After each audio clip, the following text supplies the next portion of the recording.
வணக்கம் friends, welcome to சுபீஸ் wonderland. இன்றைக்கி நம்ம பார்க்க போகிற ரெசிபி பலாக்கா 65ங்க. ரொம்பவே டேஸ்டியான ரெசிபி.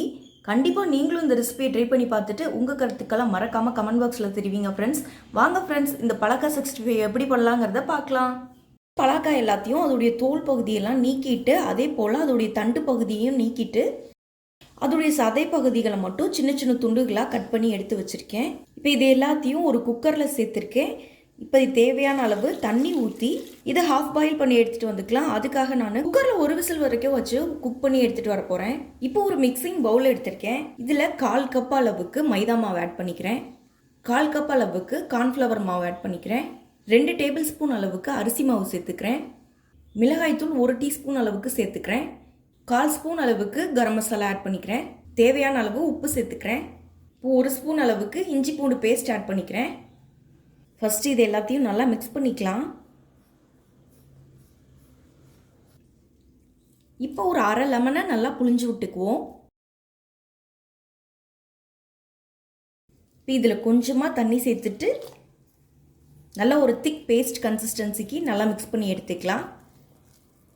இப்போ வேக வச்சு எடுத்திருந்த இந்த பலாக்காய் எல்லாத்தையும் இதில் ஆட் பண்ணிக்குவோம். நல்லா மிக்ஸ் பண்ணிக்கலாம்.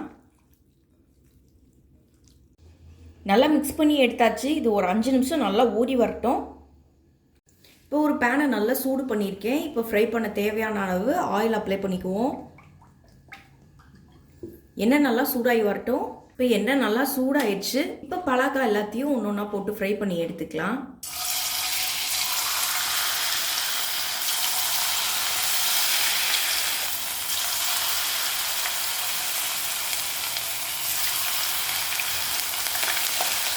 ஒரு மிதமான சூட்லேயே நல்லா ஃப்ரை ஆகி வரட்டும்.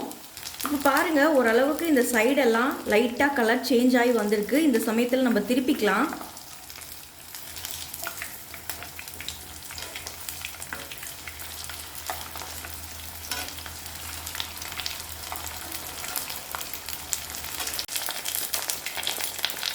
இந்த 2 பக்கமும் சூப்பராக ஃப்ரை ஆகி வந்துடுச்சு. இப்போ எடுத்துக்கலாம்.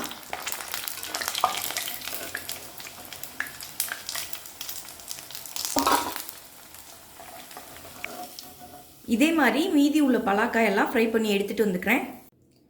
அவ்வளோதாங்க, ரொம்பவே டேஸ்டியான பலாக்கா 65 ரொம்ப சூப்பராக ரெடி ஆயிடுச்சு. கண்டிப்பாக நீங்களும் இந்த ரெசிபியை ட்ரை பண்ணி பார்த்துட்டு உங்கள் கருத்துக்களை மறக்காமல் கமெண்ட் பாக்ஸில் தெரிவிங்க ஃப்ரெண்ட்ஸ். மீண்டும் இன்னொரு நல்ல ரெசிபியோடு உங்களை மீட் பண்ணுறேன். அதுவரை உங்களிடமிருந்து விடைபெறுவது சுபீஸ் ஒண்டர்லேண்ட். தேங்க்யூ.